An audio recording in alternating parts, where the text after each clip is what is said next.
É normal quando a gente pensa em individualismo, a gente sempre lembrar de coisas negativas. Seja a mesquinharia, o egoísmo, esse tipo de coisa. Mas hoje a gente vai discutir o individualismo através de outras premissas, certo? E ao longo do vídeo, se você lembrar de outras coisas que podem ser acrescentadas na discussão sobre individualismo, você já coloca aí nos comentários que a gente até acrescenta na discussão e aumenta o nível, né, da conversa, certo? Eu acredito que existem três coisas que a gente pode discutir a respeito de individualismo. A primeira delas é a premissa moral, a segunda é a premissa da lei e a terceira é a premissa da autorresponsabilidade. A premissa moral é justamente a forma que a gente vê o individualismo. E aí eu ia propor que a gente não vesse o egoísmo de uma forma necessariamente ruim. Porque, embora os indivíduos sejam negativos, é justamente o egoísmo que faz com que a gente se levante e tome as nossas decisões, certo? Porque no final das contas, a gente toma decisões que vão beneficiar nós mesmos.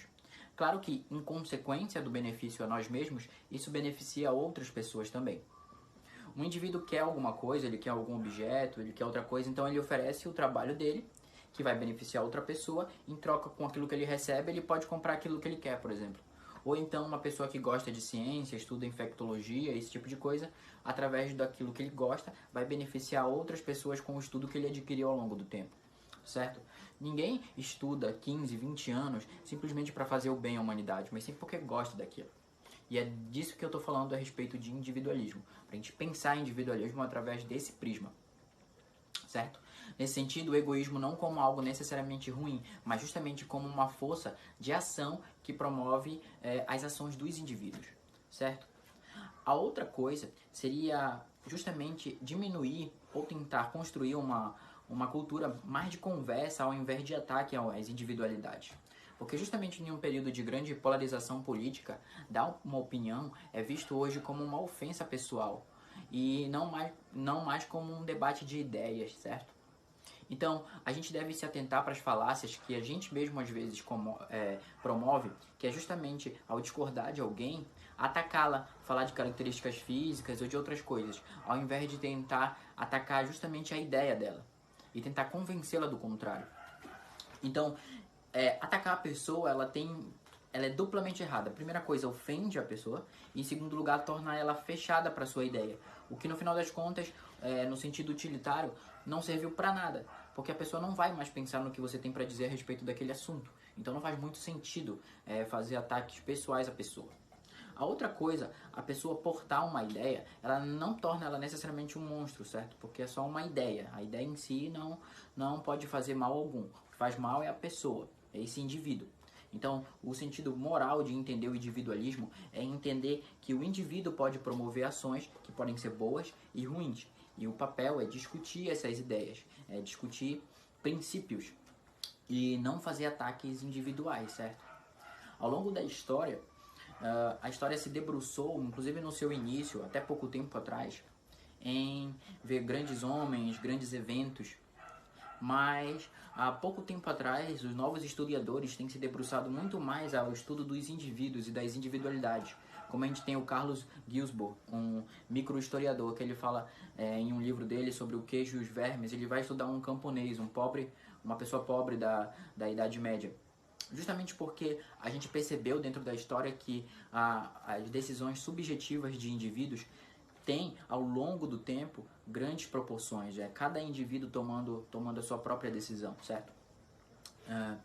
Tem um exemplo que é usado no livro As Primeiras Civilizações, que é o seguinte: porque, no caso, houve uma migração de italianos para São Paulo, por exemplo, e a pergunta era: se todos aqueles italianos estavam pobres, por que alguns decidiram vir e outros não?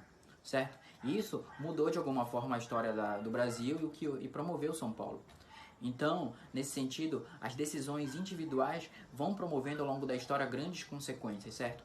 Porque o que é a sociedade, no final das contas, senão o resultado de decisões individuais, certo? Da relação individuais entre pessoas. Porque a sociedade em si mesma, quanto entidade, ela não existe. O que existe são o resultado dessas decisões, certo? O indivíduo, nesse sentido, é justamente aquele que promove a ação, aquele que faz com que a ação aconteça, certo? E, consequentemente a isso, a gente vai pro segundo prisma, que é o prisma da lei. Quando a gente pensa o indivíduo como aquele ser que age, então é aquele ser que pensa também. Nesse sentido, o indivíduo o ser humano no final das contas, um ser racional. Ele pode planejar, ele pode pensar e pode ver as consequências das suas ações. E aí eu deixo como um exemplo, e até mesmo um exercício, vocês podem ver o livro Metafísica dos Costumes de Kant. Ele vai discutir um pouquinho a respeito dessa questão das consequências. Nesse sentido de lei, eu acredito que a lei natural, que vem lá de Tomás de Aquino, mas também que a gente vê na Ética da Liberdade de Rothbard, ele é superior à lei positiva. Isso porque ela parte justamente do princípio de que o ser humano é racional e pode tomar suas decisões. Nesse sentido, a lei natural ela promove até mais liberdade individual do que uma lei positiva, que é uma lei imposta de cima para baixo sobre outras pessoas, certo? A gente tem que tomar muito cuidado no sentido da lei de poder separar duas coisas. Aquilo que é a nossa opinião e aquilo que deve ser proibido. Porque a liberdade de expressão é o ponto essencial para pensar o individualismo. É o indivíduo que pode agir, que pode falar e que pode pensar. Quando nós discordamos de outra pessoa, nós devemos pensar sempre se isso aqui é errado, é a nossa opinião, certo? Ou se ele está cometendo um crime, certo? Se ele não estiver machucando, ou ferindo, ou inibindo a liberdade de outra pessoa, a gente talvez seja só contrário à opinião dele. Isso não vai nos dar o direito de proibir essa pessoa de fazer alguma coisa, certo?